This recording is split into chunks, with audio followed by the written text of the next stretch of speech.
The Essence of Fascism. By Karl Polanyi. 1935.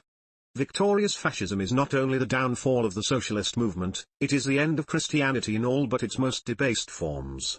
The common attack of German fascism on both the organizations of the working class movement and the churches is not a mere coincidence. It is a symbolic expression of that hidden philosophical essence of fascism which makes it the common enemy of socialism and Christianity alike. This is our main contention. All over Central Europe socialist parties and trade unions are being persecuted by the fascists. But so are Christian pacifists and religious socialists. In Germany National Socialism is setting up definitely as a counter-religion to Christianity. The churches are suffering oppression, not for some unchristian rivalry with the secular power, but because, in spite of all compromise with the world, they have not ceased to be Christian. The state is attacking the religious independence of the Protestant churches, and, when they succeed in asserting their independence, it calmly proceeds to secularize society and education. Even the Roman Church is under heavy fire in Germany. There is reason to doubt whether the Lateran Treaty in Italy has fulfilled her expectations. Where she seemingly holds her own, as in Austria, her position is both politically and morally more than precarious. Our picture may seem to overstress the importance of the German developments and to ignore the fact that the struggle between fascism and the churches is far from general. Undoubtedly, the Roman Church follows a different line of policy in different countries, and even in one and the same country the attitude of the various Christian communities to the fascist party state varies. In the encyclical Quadragesimo Anno, the Pope opened an avenue of compromise with fascist sociology. Though this happened before the victory of National Socialism, it left no doubt about the direction in which Rome was eventually prepared to take its bearings on the future. Its experiment with a kind of Catholic fascism in Austria proves this conclusively. But these instances of the Catholic will to compromise seem rather to enhance than to diminish the significance of the German church conflict, the seriousness and the reality of which should not be underrated. It bears out our conviction that it is to National Socialism we must turn to discover the political and philosophical characteristics of full-fledged fascism. Parallel movements in other countries are but comparatively undeveloped variants of the prototype. Italian fascism, in spite of Mussolini, has no distinctive philosophy of its own. Indeed, it is almost characterized by a deliberate lack of it. Corporative Austria is marking time. Only in Germany has fascism advanced to that decisive stage at which a political philosophy turns into a religion. National Socialism is, indeed, almost as far ahead of Italian or Austrian fascism as socialism in Soviet Russia is of the tentative socialist policies of labor governments in Central Europe.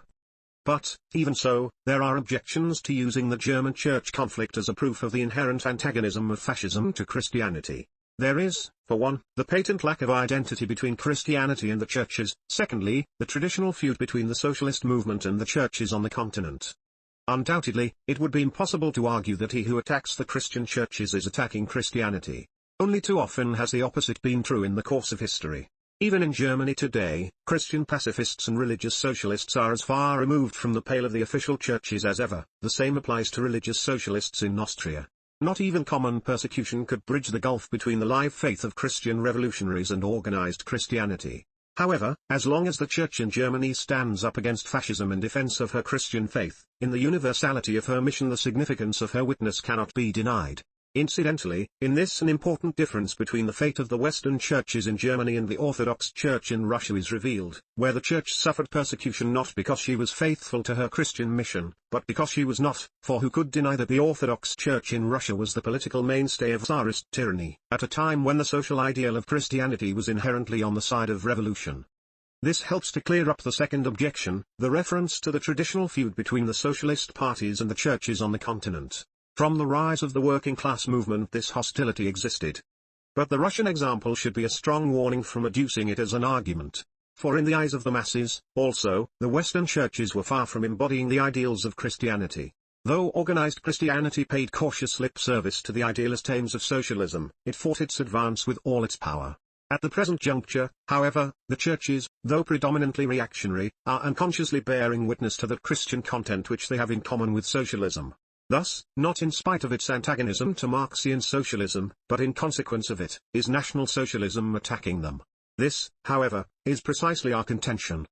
On the face of it, the argument is really extremely simple. No attack on socialism can be permanently effective that fails to dig down to the religious and moral roots of the movement. But at these roots lies the Christian inheritance. The fascists setting out to deliver mankind from the alleged delusions of socialism cannot pass by the question of the ultimate truth or untruth of the teachings of Jesus. But politics does not deal with abstractions. That which may seem an insoluble contradiction in the realm of pure thought does not necessarily lead to a clash in reality. If fascist governments take great risks in order to infuse pagan elements into the Christian religion, they do this for compelling reasons of a purely practical order. What are these reasons?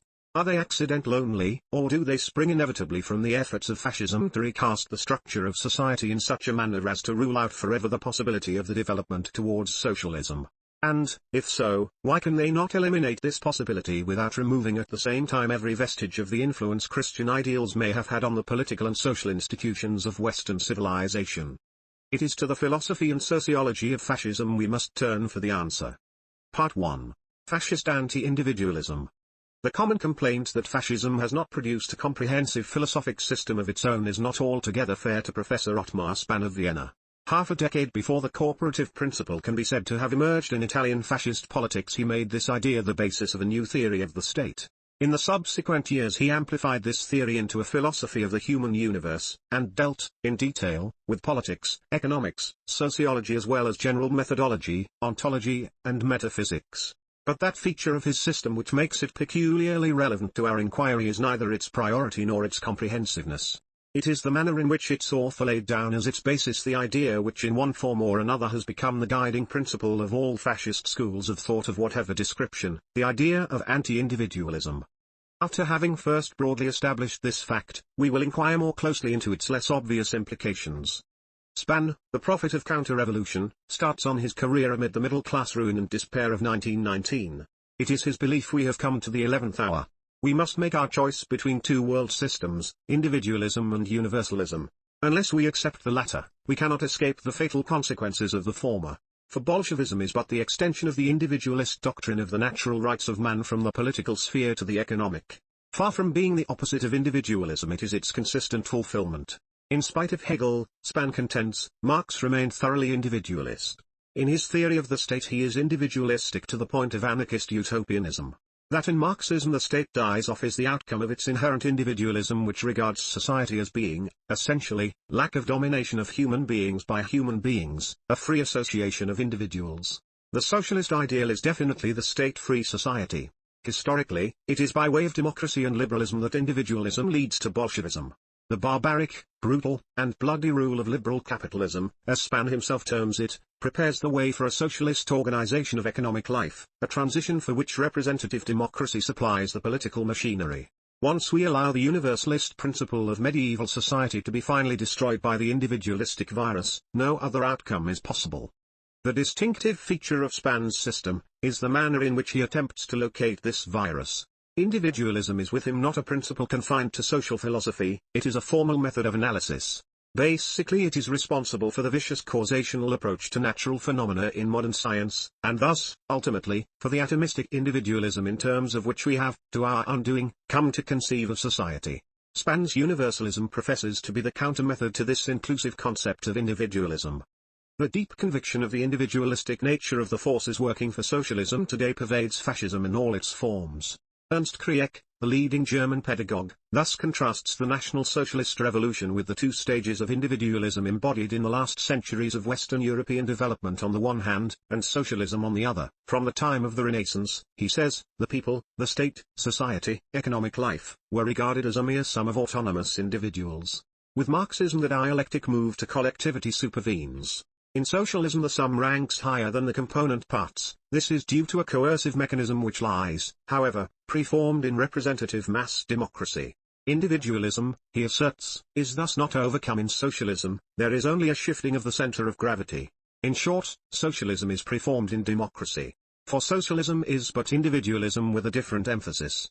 There is the same insistence amongst Italian fascists on the individualist and liberal origins of socialism. Take Mussolini himself, Freemasonry, liberalism, democracy, and socialism are the enemy. Or the Catholic fascist, Malaparte, it is originally Anglo-Saxon civilization which has recently triumphed in democratic liberalism and socialism. Finally, the reactionary aristocrat, the Baron Julius Evola, the Reformation supplanted hierarchy by the spiritual priesthood of the believers, which threw off the shackles of authority, made everybody his own judge and the equal of his fellow. This is the starting point of socialist decay in Europe. But an identical attitude is apparent also in political National Socialism. To quote Hitler, Western democracy is the forerunner of Marxism, which would be entirely unthinkable without it. Similarly, Rosenberg, democratic and Marxian movements take their stand on the happiness of the individual. And Gottfried Feder's semi-official commentary to the party program curtly speaks of capitalism and its Marxian and bourgeois satellites, a syncopated form of speech which hides under its apparent paradox a tactically well-considered amalgamation of individualism and socialism. This unanimity is impressive. For a generation or two, socialism has been assailed by its critics as the enemy of the idea of human personality. Although sensitive minds like Oscar Wilde discovered the fallacy, it remained a favorite charge with the writers of the day. That Bolshevism is the end of personality is almost a standing phrase in middle-class literature. Fascism disclaims all solidarity with this facile school of criticism. It is too deadly serious in its will to destroy socialism to afford to use as its weapons charges so misdirected as to be ineffectual. It has fixed upon a true one. Socialism is the heir to individualism. It is the economic system under which the substance of individualism can alone be preserved in the modern world. Hence the efforts to produce a systematic body of knowledge that could provide a background to a distinctively fascist, i.e. radically anti-individualist, philosophy. It is under this heading that most of the work of psychologists like Prinzhorn, ethnologists like Baumler, Bluer, and Wirth, philosophers of history like Spengler, are relevant to our problem. It would be safe to say that the invisible borderline dividing fascism from all other shades and variants of reactionary anti-socialism, consists precisely in this irreducible and extreme opposition to individualism. No spiritual ancestry of this idea, however august, is safe from the ruthless onslaught of the fascist, and invariably he will found his attack on the charge that individualism is responsible for Bolshevism. The new state-supported religious movements in Germany, whether based on racial or tribal or only national and super-patriotic tenets, turn against individualism even when they do not profess to have discovered a complete dispensation from ethics. Thus, Friedrich Gogarten's Politisch-Ethik, the non-nationalist trend of which was very far from foreshadowing the subsequent role of its writer in the German Christian movement, was aimed at redefining social ethics in a pointedly anti-individualistic sense. No wonder that even the Catholic Church, which of all Christian persuasions is known to be least inclined to overstress the individualist elements in its teachings, complains of the unchristian leanings in fascism predominantly on the grounds of the lack of appreciation in fascism for the human individual as such. The German faith movement, lastly, is free from all the embarrassing ambiguities inherent in the German Christian position. It is German, not Christian. It prides itself on its choice between these self-styled alternatives. It can thus proceed to proclaim the fundamental inequality of human beings in the name of religion. Thus the ultimate aim is reached. For obviously the democratic implications of individualism spring from the affirmation of the equality of individuals as individuals. This is the individualism on which democracy is based, and on the destruction of which fascism is bent. It is the individualism of the Gospels. We are back to our starting point again. We note its band's insistence that democracy is the institutional link between socialism and individualism. This singles out representative democracy as the point of attack for fascism. It is of signal importance to realize that the underlying political belief is solidly founded in fact. In Central Europe, if not in the whole of Europe, universal suffrage increased enormously the impact of the industrial working class on economic and social legislation, and, whenever a major crisis arose, parliaments elected on a popular vote invariably tended towards socialist solutions. The steady progress of the socialist movement, once representative democracy is allowed to stand, is the dominating historical experience of the continent in the post-war period. It is the main source of the conviction on the continent that, if only the authority of representative institutions is left unimpaired, socialism must come. Thus, if socialism is not to be, democracy must go. This is the raison d'etre of the fascist movements in Europe. Anti-individualism is but the rationalization of this political outlook. But the anti-individualist formula meets also the practical requirements of this movement most adequately. By denouncing socialism and capitalism alike as the common offspring of individualism, it enables fascism to pose before the masses as the sworn enemy of both. The popular resentment against liberal capitalism is thus turned most effectively against socialism without any reflection on capitalism in its non-liberal, i.e. corporative, forms. Though unconsciously performed, the trick is highly ingenious. First liberalism is identified with capitalism, then liberalism is made to walk the plank, but capitalism is no worse for the dip, and continues its existence unscathed under a new alias. Part 2. Atheist and Christian Individualism. But we are not primarily concerned here with politics. We hope to have succeeded in establishing the fact that anti-individualism is, broadly speaking, the cue of all fascist schools of thought. But what exactly is the individualism at which the fascist attack is aimed, and what is its relationship to socialism and Christianity? The answer which we will try to extricate from Spann's argument is of a highly paradoxical character. It is, in short, that the individualism on which socialism fundamentally rests, and against which Spann's attack must necessarily be aimed, is an entirely different individualism from the one against which his actual arguments are directed. Thus, as a critical contribution to fascism, Spann's argumentation is a failure. Yet incidentally it reveals the true nature of the problem with exceptional clarity, i.e. the meaning of individualism which socialism and Christianity have in common. Spann's indictment of individualism is based on the double assertion that its concepts both of the individual and of society are fictitious and self-contradictory. Individualism must conceive of human beings as self-contained entities spiritually on their own, as it were. But such an individuality cannot be real. Its spiritual autarky is imaginary. Its very existence is no more than a fiction. The same would hold good of a society that is made up of individuals of this kind. It might or it might not exist, according to whether the individuals decided to form it or not. This, again, would depend upon the more or less fortuitous circumstances of their feeling more sympathy or antipathy towards each other, whether they took a rational or irrational view of their self-interest, and so on. A society thus conceived must lack essential reality. Nobody can deny the strength of these arguments. Indeed, they are conclusive. And yet they prove exactly the opposite of what they are intended to prove. Spann's criticism of individualism is vitiated by a fundamental ambiguity. What he is aiming to disprove is the individualism which is the substance of socialism. It is essentially Christian. His actual arguments are directed against atheist individualism. Both these forms of individualism are theological in origin. But the reference to the absolute is negative with the one and positive with the other. In fact, one is precisely the opposite of the other. No valid conclusions can be reached if we confuse them. The formula of atheist individualism is that of Kirillov in Dostoevsky's The Possessed: if there is no God, then I, Kirillov, am God. For God is that which gives meaning to human life and creates a difference between good and evil. If there is no such God outside myself, then I myself am God, for I do these things. The argument is irrefutable. In the novel, Kirillov resolves to make his godhead actual and real by conquering the fear of death. He proposes to achieve this by committing suicide. His dying proves a ghastly failure. Dostoevsky's ruthless analysis of Kirillov leaves no doubt about the true nature and limitations of the spiritually autonomous personality. The Titanic Superman is the heir to the gods Nietzsche had proclaimed dead. In the mythological figures of Raskolnikov Stavrogin, Ivan, from whom Smarjakov also derives, but, most forcibly of all, in Kirillov, Dostoevsky provided us with an almost mathematically exact refutation of this concept of human personality. Spann's criticism of individualism is but a belated attack on Nietzsche, with whose position Dostoevsky had dealt half a century earlier. Historically, both Nietzsche and Dostoevsky had been anticipated by the lonely genius of Soren Kierkegaard, who, in a unique dialectic effort, had a generation before them created and wiped out again the autonomous individual. But Ottmar Spann does not only force open doors, he also gets through them into the wrong apartments. By his effective, though superfluous, attack on atheist individualism he refutes what in corporate capitalism he eventually intends to uphold, the individualism of unequals, and upholds unwittingly what he started to refute, the individualism of equals. For the latter is inseparably bound up with Christian as the other is with atheist individualism. Christian individualism arises out of the precisely opposite relation to the absolute. Personality is of infinite value, because there is God. It is the doctrine of the brotherhood of man.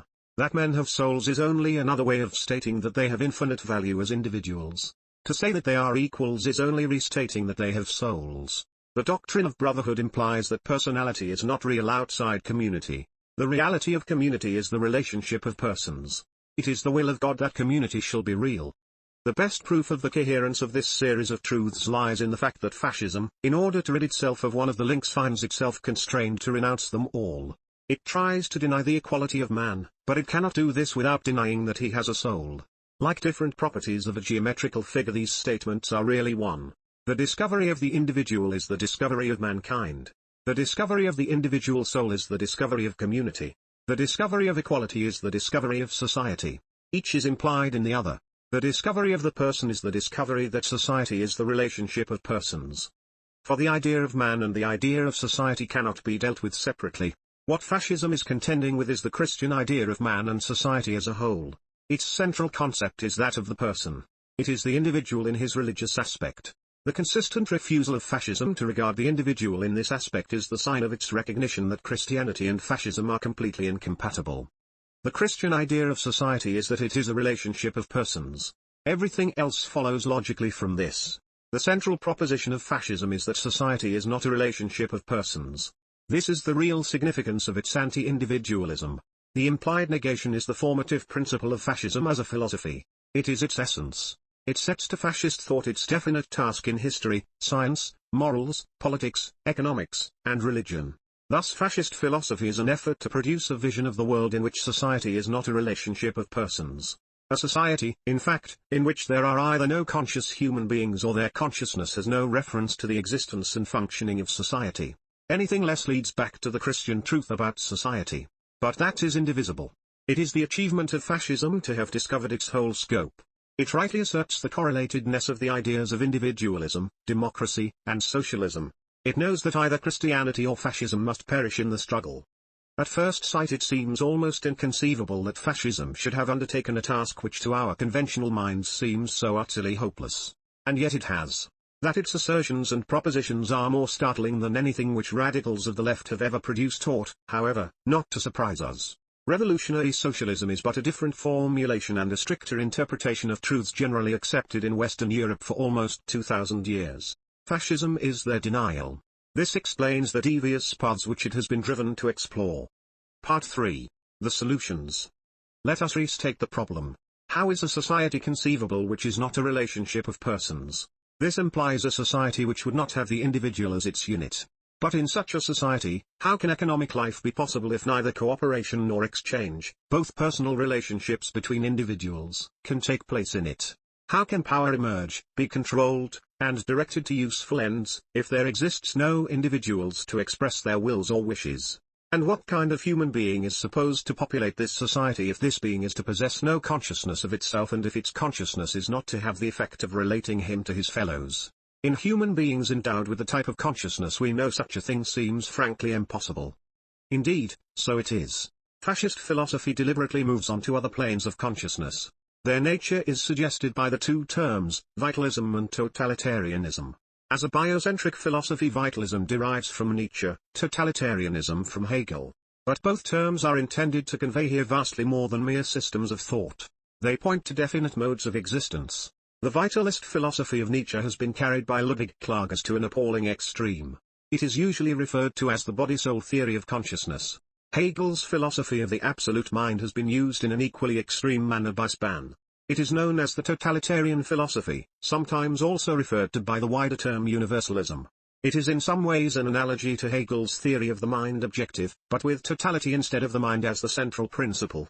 As social philosophies, vitalism and totalitarianism define different, or, rather, opposite, types of human existence.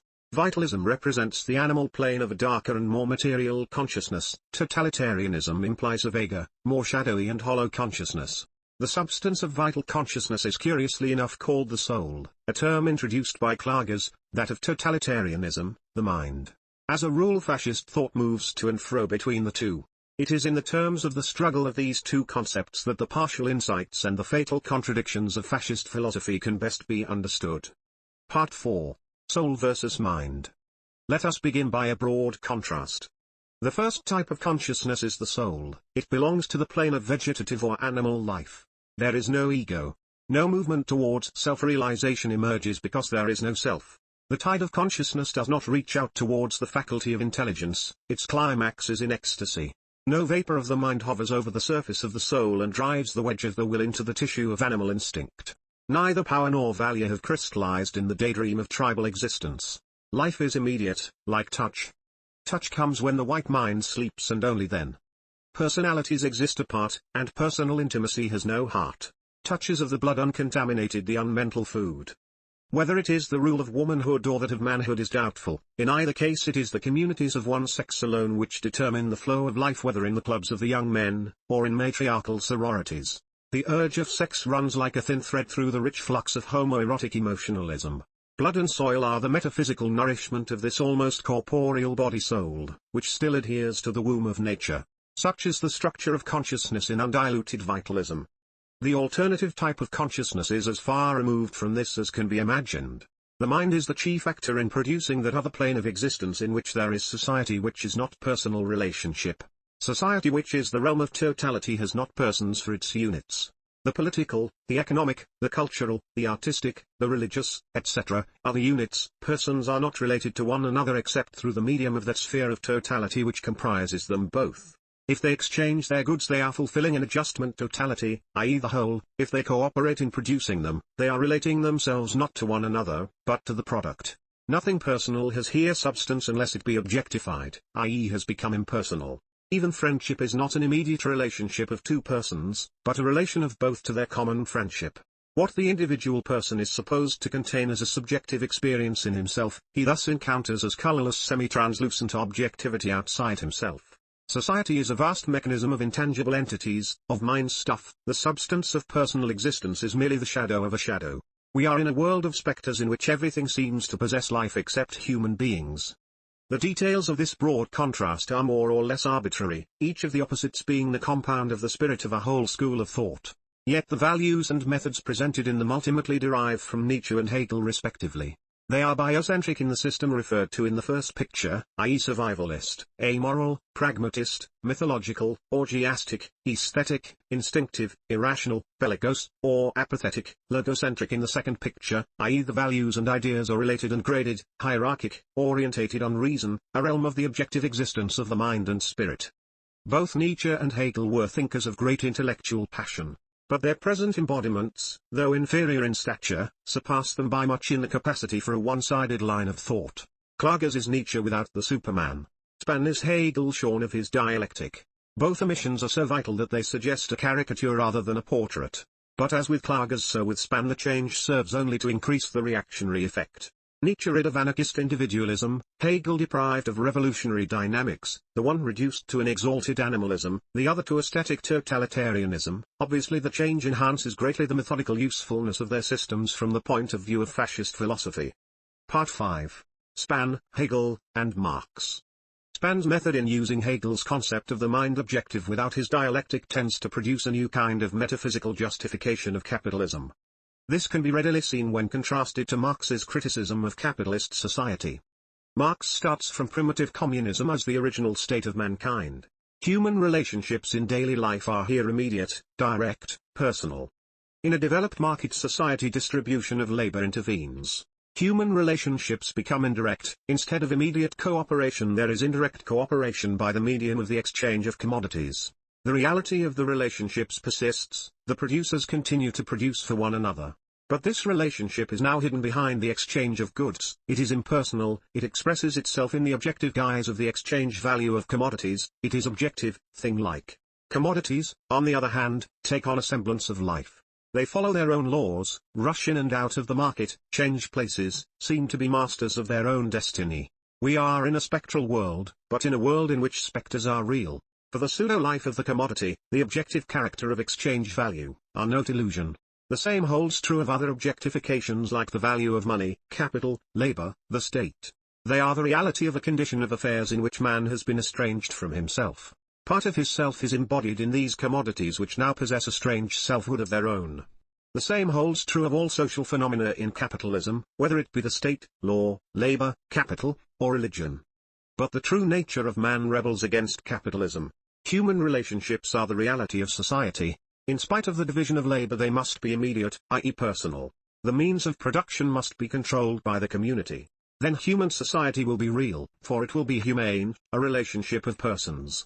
In Span's philosophy, it is precisely the self-estranged condition of man which is established as the reality of society. Thus pseudo-reality is justified and perpetuated.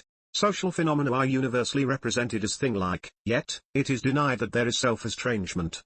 Not only the state, law, the family, custom, and the like are objectifications, as with Hegel, but so is every kind of social group function and contact, including economic and private life. This leaves no foothold for the individual. Man is entrapped in his condition of self-estrangement. Capitalism is not only right, it is also eternal.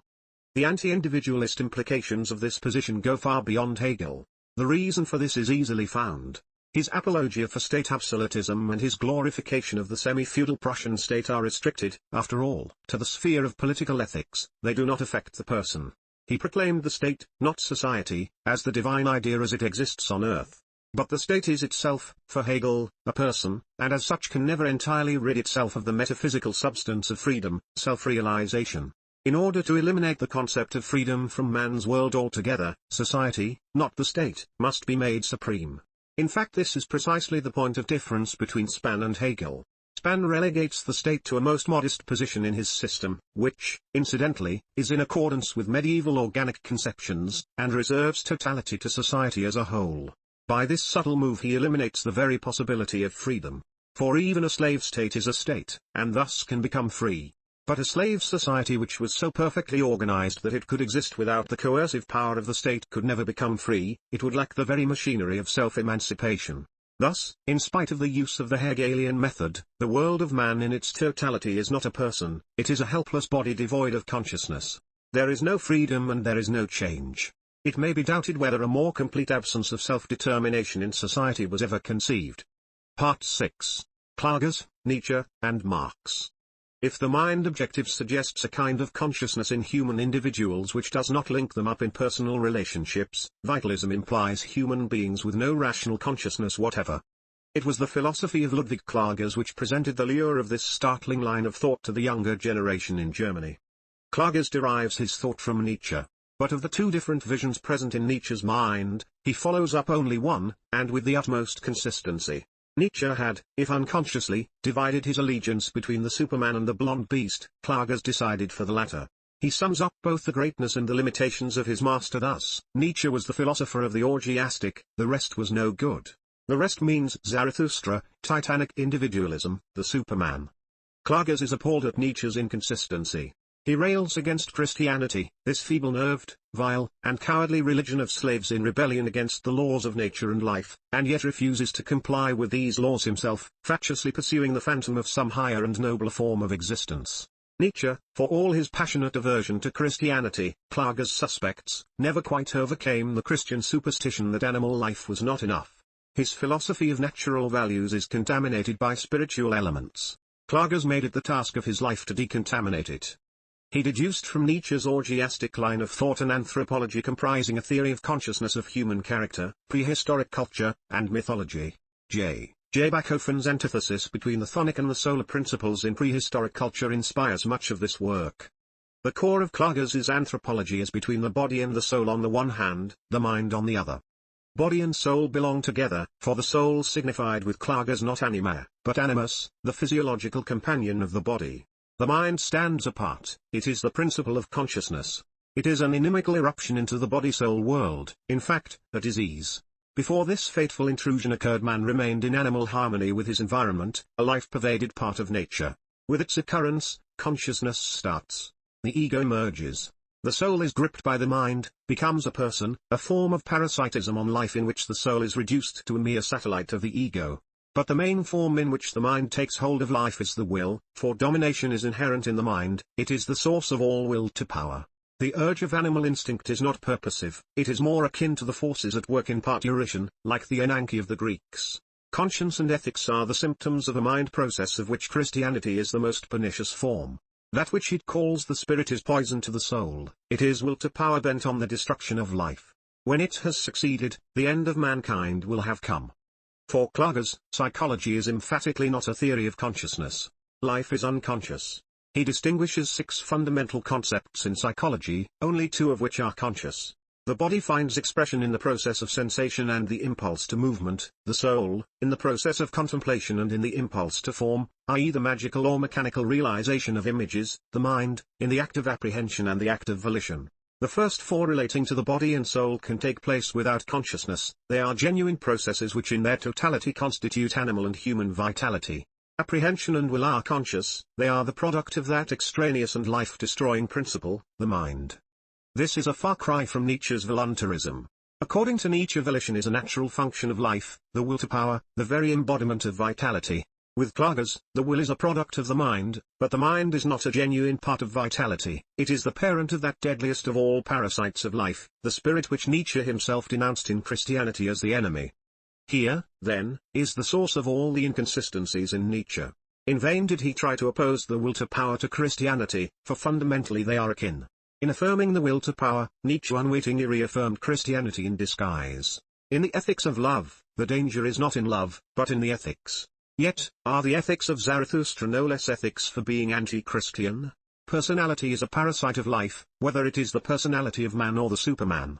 Thus a mistaken psychology leads from contradiction to contradiction.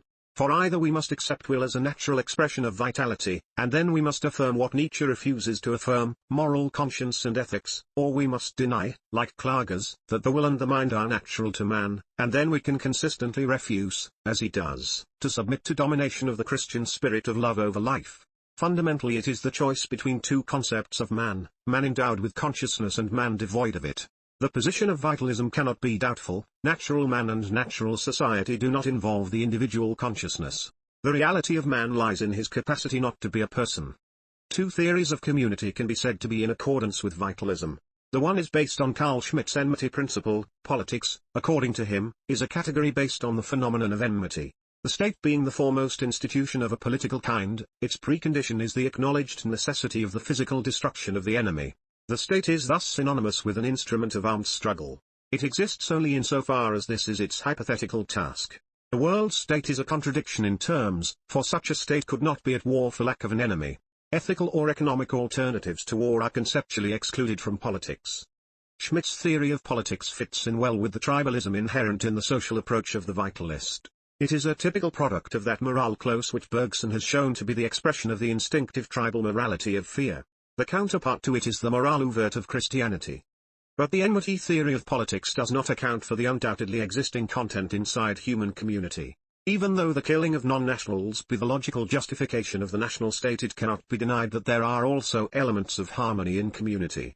Hans Prinzhorn, Klages' chief disciple, explains this phenomenon thus: the animal instincts of man refer us to an order of things in which perfect harmony reigns. Every animal is certain to end in the belly of another animal. This is the existential background to that pervading feeling of complete assurance which is a feature of all animal life in its natural environment. The principle of a fixed sequence of devouring together with lack of consciousness are the natural preconditions of that state of bliss which is associated with the memory of original community. This theorem of the nature of human community suggests that Klages was not unsuccessful in his efforts to disinfect Nietzsche of his alleged Christianism. Eventually, he removed from Nietzsche every vestige of individualism. The vast influence of Nietzsche on modern National Socialism is due to a considerable extent to the conviction induced by Klages' life work that Nietzsche's vitalism can be, logically, must be, detached from individualism. Thus it can serve as the other alternative to a society which is not a relationship of persons. The rediscovery of Bachofen by Klages deserves some notice. It is always a suggestive fact when a line of thought unconsciously takes off at a point that proves to be a crossroad. Bachofen's work on matriarchy was, apart from Morgan, the main source of the Marxian vision of primitive society. Marx and Engels might have been as much fascinated as Klages himself by its poetic emphasis on the alleged unity of human existence in prehistoric times. But their impulses lie in opposite directions. Nietzsche's Dionysian principle and Klages' body-soul represent a move backwards to the blissful regions of undeveloped harmony. Marxism represents the move onward towards a higher replica of the primeval harmony of man with his environment. Thus, socialism and fascism appear for an instant on the same plane, representing alternative roads, as it were, to the conditions of closer human community. But the reactionary road is illusionist. Regression, but how far back? German nationalists proposed to go back beyond 1918. Reactionary romantics like Mola van der Broek made it 1789. Span and the German Christians proclaimed a counter-renaissance, thus extending the recession to half a millennium. The German faith movement realized that unless we put back the clock by full 2,000 years there is neither safety nor permanence in reaction. It is Klages' achievement to have shown that the destruction of Christianity is not enough. 10,000 years is nearer the mark. The revolutionary solution was based on realities. The counter-revolutionary one leads to an endless regression. Let us return to vitalism and totalitarianism. There is no need to regard them as logical alternatives. Yet their striking contrast proves that there is more than a superficial opposition between them. It suggests some measure of polarity. Vitalism is pre-conscious and prehistoric. Totalitarianism is post-conscious and post-historic. With the one, history has not yet started. With the other, it has been. With the one, there is no necessity of change. With the other, there is no possibility of it. With the one, the soul is the reality, the mind is a fatal deviation. With the other, the mind is the reality, and it is the vestiges of the soul that cause the trouble. With the one, the person is not yet born into society; with the other, he has already been absorbed in it. With the one, there is no dialectic, because the soul is undialectical; with the other, there is none because capitalist society does not lead onward to a higher personality, but back to the unconscious social organism. The one flees from the present into an animal past, the other is an apotheosis of the inhuman present. Indeed, the vitalist's vision of a life sapped and destroyed by impersonal entities of the mind world is not entirely fictitious; it is that condition of things in a market society which is seen in totalitarianism. But in a highly developed society of the machine age there is no alternative to capitalism but socialism. Consistent vitalism is the end of civilization and culture of any kind whatsoever. Totalitarianism thus signifies the perpetuation of the loss of freedom in self-estrangement and unreality. Vitalism, the return to the fumbling blindness of the cave. If there is one thing which could justify either of them, it is the appalling alternative presented by the other. Part 7. Racialism and Mysticism. Actual fascist thought is in continuous oscillation between the two poles of vitalism and totalitarianism. Both succeed in establishing that which is the main requirement of fascist philosophy, the concept of a human society that would not be a relationship of persons. They attain this end by presenting us with a vision of man's existence which, if accepted, would force our consciousness into a different mold from that which was created by the doctrine of the brotherhood of man. Yet, the trend in fascism is distinctly towards vitalism. It is in this tendency that the deepest roots of its irreducible enmity to Christianity become apparent. It is in the German scenery that fascism reveals its vitalist bent most consistently. Racialism and mysticism are the corollaries of this development. They enable vitalism to meet two essential requirements of corporative capitalism which in itself it fails to satisfy, i.e. technological rationality and nationalism. It is a curious fact that both vitalism and totalitarianism leave in their conceptual structure but scant room for nationalism. Kluger's claims the discovery of anthropological laws of the general validity, Spann's method of the mind objective cannot stop short of mankind. Indeed, both Nietzsche and Hegel were emotionally anti-nationalist. However, with the help of a fiction, the idea of the nation can be easily fitted into the materialist pattern of vitalism. The concept of the race acts as a common denominator to tribal reality and the artificiality of the modern nation. National Socialist philosophy is vitalism using the race as a substitute for the nation. The pivotal character of race and nation in fascist thought will emerge later on. The need for rationality raises deeper issues. It is its reality, not its concept alone, which must be secured if modern machinery is to be run in corporative capitalism. In producers of all grades there must be use of the intellect and a will directed towards achievement, i.e. the organized consciousness of the psychological ego. But vitalism is an affirmation of the non-conscious functions of life, it seeks the reality of man in his capacity not to be a person, and it is precisely this principle which singles it out as the philosophy of fascism. Yet how can rational consciousness be reintroduced without re-establishing the person? And how can the ego emerge without a responding thou? The need for rationality inseparable from technological civilization endangers the whole fabric of fascist philosophy. The problem is obviously a religious one. Indeed, it is the philosophic problem of fascism in its religious form. It is this: is it possible to give a meaning to my life without finding it ultimately in that of the other? The fascist solution is in pseudo-mysticism. True mysticism is a product and proof of faith, not a substitute for it. Without it mysticism degenerates into a formal state of a mind, which can be filled with almost any aesthetic or religious content.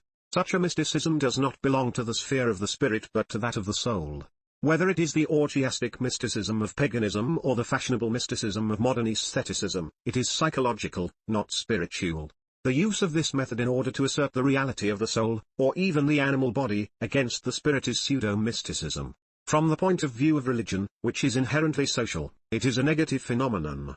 For mysticism is the communion of God and man, thus it is also the separation of man from man by God. Mystic man has God at hand, he is separated by eternity from his fellow. Mystic experience encompasses the whole universe except my neighbor, the mystic ego has no human thou to correspond. Thus, in reaffirming medieval German mysticism, only this time as an alternative to faith, fascism uses mysticism as an outlet for religious and aesthetic emotions that is safe against any aberration into ethics. In the mystic state of mind the most exalted valuation of reason and will, a very deification of the faculties of the soul, is coexistent with a complete dissolution of personality itself. But the rationality and will thus mystified remain essentially unsocial. In Eckhart's Christian faith mysticism was the expression of the yearning of the medieval soul to continue in his seclusion in spite of a new world calling imperatively for contact and wider companionship. In National Socialism it serves to build an artificial center of rational consciousness for the individual without establishing him as a social unity. For in the mystic system of Eckhart, God himself is born in the human soul, its laws govern God himself, no stronger safeguard for the rationality of nature is conceivable. Thus pseudo-mysticism meets perfectly the requirements of a curiously circumspect irrationalism which combines extreme rationality in the relations of man to nature with a complete lack of rationality in the relations of man to man. Eventually the adoration of the blood and the race provides for this mystic vessel a content closely homogeneous to vitalist philosophy, which is transformed thus into a faith. It is National Socialist religion in the making. Part 8. Vitalism victorious. The tendency of National Socialism to produce a political religion is manifest in Rosenberg's work. He calls this creating a mythos. His efforts mirror all the different aspects of fascist thought with which our analysis has made us familiar: the double dependence upon vitalism and totalitarianism, the adaptation of vitalism to the needs of the machine age, the trend towards vitalist supremacy, and anti-individualism as the final test of adequacy. Rosenberg tried to define his own philosophical position by rejecting both the systems of Klages and Spann. Yet there is an important difference to be noted: while, in spite of his criticism of Klages, Rosenberg remains himself deeply committed to vitalism, his rejection of Spann cuts very much deeper. Rosenberg turns sharply against Klages's pessimistic outlook on civilization. The forces of pre-civilization cannot be pressed into the service of super-civilization, he comments. He is fully aware of the hopelessness of the attempt to run modern capitalism on the basis of a human consciousness fashioned on the pattern of Paleolithic man. Neo-vitalism, he complains, has not improved on Nietzsche by prescribing also the will to power as Nietzsche also had done with the gospel of love. He is conscious of the debt of gratitude National Socialist thought owes to Klages's discovery of the original unity of body and soul, and of that state of complete assurance in which the human animal enjoys a harmony untroubled by a moral conscience. But, apart from Klages's reactionary prejudice against progress, Rosenberg protests against his obnoxious tendency to set up general laws of human development. This is entirely contrary to the basic tenets of racialist philosophy, which holds that nothing is good or bad, but race makes it so. Rosenberg proceeds to recast Klages's anthropology on racialist lines. According to him, both the harmony of the body and soul which Klages attributes to primitive man and the radiant qualities of the mind and spirit, which in other races are so destructive of that harmony, should be credited to the Nordics. For with them the higher forms of consciousness never degenerate into those pathological excretions of the mind with which Christianity presents us. These are the outcome of the bad blood of the lower or mixed races such as inhabited Asia Minor, Syria, and the Mediterranean basin in historic times. The mind of the Nordic is naturally vitalist, his religion is sun worship, a sound persuasion which never falls a victim to oriental magic, wizardry and superstition. However, Rosenberg finds it difficult to suit Klages's anthropology to the needs of Aryan mythology. There is more than a suspicion that the idealized soul of complete natural assurance and harmony was deduced by Klages from the religious, mythological, poetic, and archaeological documents of the peoples of Asia Minor in the pre-Hellenic days, i.e. precisely that Syrian race and Mediterranean medley so despised by the anti-Semite and anti-Catholic ideology of Rosenberg. Also, Klages happened to believe in Bachofen's theorems on primitive matriarchy. Rosenberg believes in patriarchism for the Nordics, he is adamant on this point. Rosenberg's own philosophy is essentially vitalist. Truth is that which the organic principle of life determines as such. Or, the highest values in logic and science, in art and poetry, in morals and religion are but the different aspects of the organic truth of the race. His theoretical and practical aims are perhaps best summed up in the phrase that all true civilization is but the shaping and molding of consciousness according to the vegetative and vital characteristics of the race. It is important to note that this concept of the race is not in itself necessarily a biological one. Although as a rule the race is identified with blood, it is just as often regarded as consisting of various different elements, of which ancestry is only one, even if the dominant. Thus, not the body but the soul is the bearer of the race, an extension of this concept which makes it very much easier to graft nationalism on the race theory than would otherwise be the case. But while Klages's system is bound only to triumph as the unconscious basis of Rosenberg's own philosophy, the latter's rejection of Spann is infinitely more downright. Rosenberg turns with hate and scorn against universalism. The Old Testament and the Jewish mind, the New Testament and the Christian mind, the Roman Church and Marxian socialism, pacifism, and humanism, liberalism and democracy, anarchism and Bolshevism are all in turn denounced as universalist. This series includes almost everything the author despises, from the Psalms to the Sermon on the Mount and the Communist Manifesto. An understanding of the precise meaning Rosenberg attaches to this term is almost indispensable to a full grasp of that passionate hostility to Christianity which is apparent in the vitalist line of fascist thought. To start with, it has nothing in common with Spann's universalism, the general term by which the Vienna philosopher describes his own totalitarian system. Universalism, in Spann's terminology, denotes a method of logical analysis inspired by the Aristotelian, the whole is before the parts, or the Hegelian, the truth is the whole. When Rosenberg describes this system as universalist, he uses the term in an entirely different sense. Indeed, his meaning roughly corresponds to the accepted use of the term as current, for example with the churches, when they denounce racialism for its implied denial of the universalism inherent in their Christian mission. Negatively, universalism is thus more or less synonymous with non-racialism. Its positive meaning, as deduced from the most extensive use Rosenberg makes of it in his Mythos, is that of an idea implying the concept of mankind. In other words, it is the claim of an idea to apply to mankind as a whole, i.e. to all individuals or groups of individuals constituting it. In fact, it is the strict opposite of the racialist principle which makes the different value of different races axiomatic, and thus implicitly denies both the concept of the equality of individuals and of the unity of mankind alike. In this sense, universalism and individualism, far from being opposites, are correlative terms. Accordingly, Rosenberg proclaims that the ultimate antagonism in philosophy is that between the racial national principle on the one hand, the individualist universalist principle on the other. This explains Rosenberg's criticism of Spann's totalitarian philosophy. He arraigns it as being individualist because it is universalist. This may sound astonishing when we remember that Spann made anti-individualism the guiding principle of his system. However, Rosenberg rightly contends that no line of thought which refuses to accept the racial national principle, as Spann does, can entirely escape the individualist implication of human equality. What Spann refutes is only the rationalist, materialist individualism of the 19th century, not individualism as such. Indeed, we used exactly the same argument ourselves when attempting to show that Spann's attack missed its object, the refutation of Christian individualism. A clear-cut anti-individualist philosophy must reject the concept of mankind in any but the barest zoological sense. Hence the vehemence with which fascists of all shades inveigh against its very ideas. The racial national principle is thus entrusted with the double function of resisting both the individualistic and the universalistic poles of the idea of humanity as a community of persons. The fascist denial of internationalism is but the counterpart of its denial of democracy.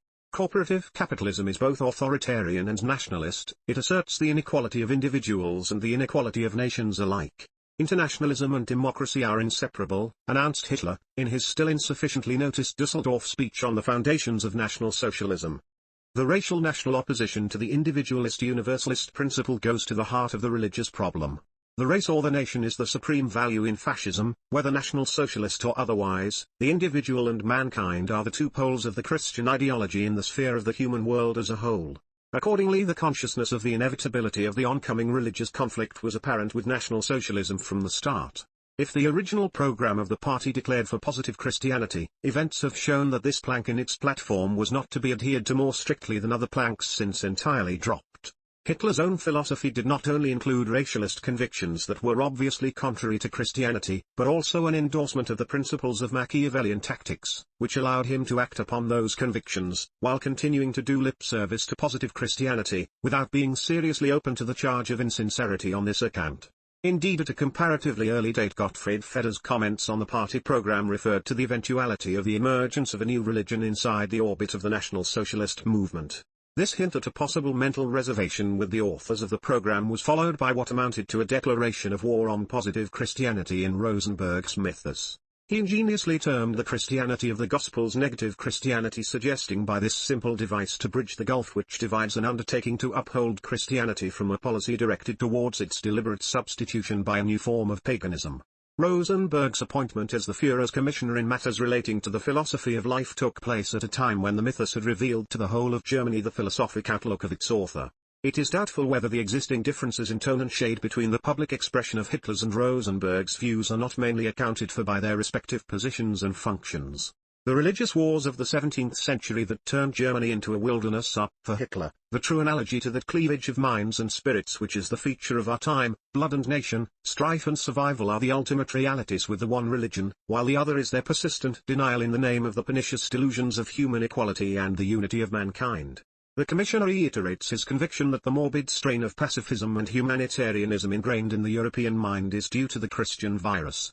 He rightly traces the inveterate internationalism of Russian communists to that spirit of infinite devotion to the service of mankind which is apparent both in Tolstoy's and Dostoevsky's poetic embodiments of the Christian inspiration, for the socialist Russian revolution in Russia is for him but a new eruption of that spirit of the desert which has sapped the life force of the West during the course of its history, a remission into the spiritual plague that has stricken the heathen soul of Teuton Europe, Christianity. The churches, in bearing witness to universalism, stand for the essence of their faith. But so do, also, the German fascists in denying human equality to the last. The battle is engaged between the representatives of the religion which has discovered the human person and those who have made the determination to abolish the idea of the person the center of their new religion. Part 9. The Sociology of Fascism.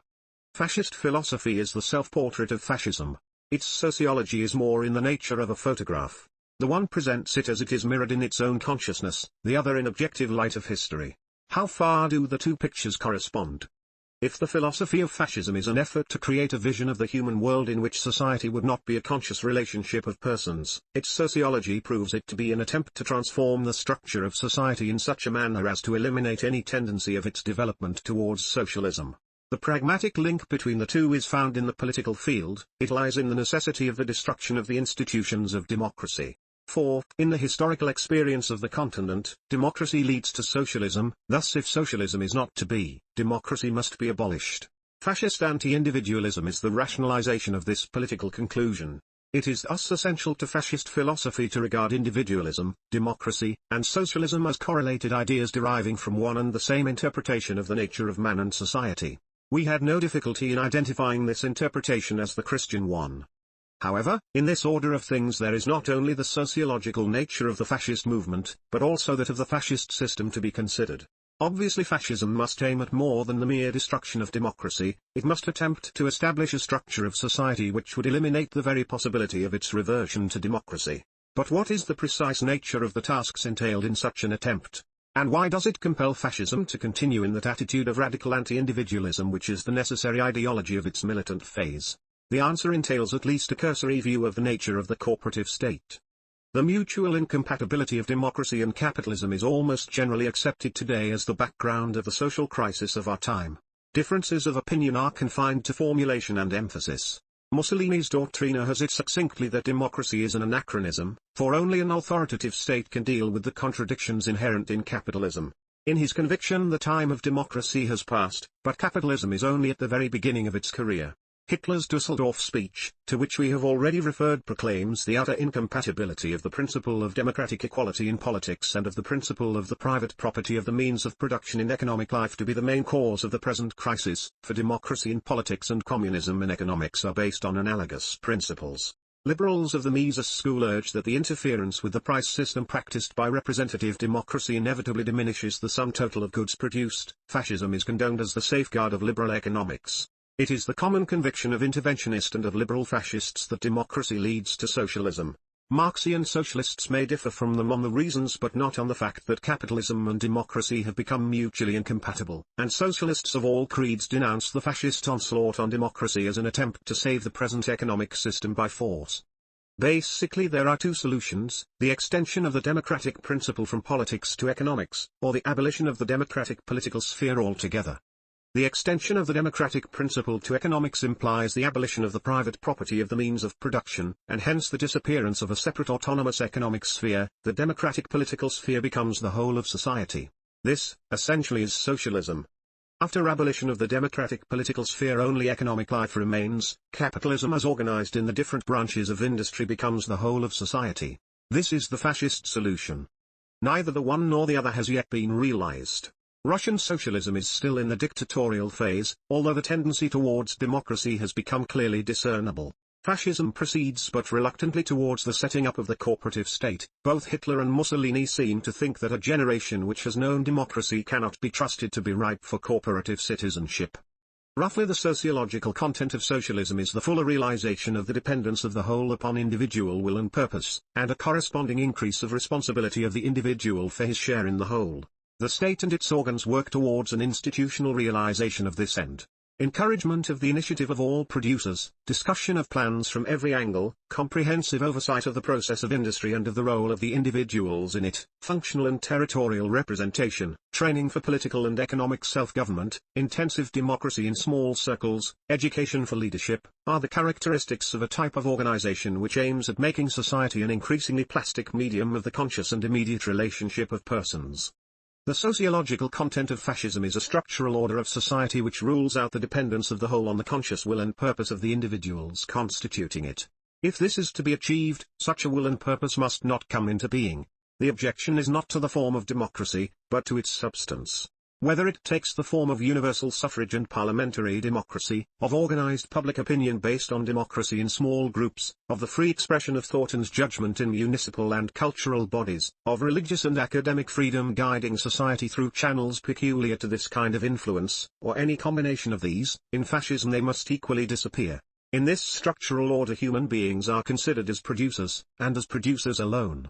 The different branches of industry are legally recognized as corporations, and endowed with the privilege to deal with the economic, financial, industrial, and social problems arising in their sphere. They become the repositories of almost all the legislative, executive, and judicial powers which formerly pertained to the political state. The actual organization of social life is built on a vocational basis. Representation is accorded to economic function, it is technical and impersonal. Neither the ideas and values nor the numbers of the human beings involved find expression in it. Such a structural order cannot exist on the basis of human consciousness as it is known to us.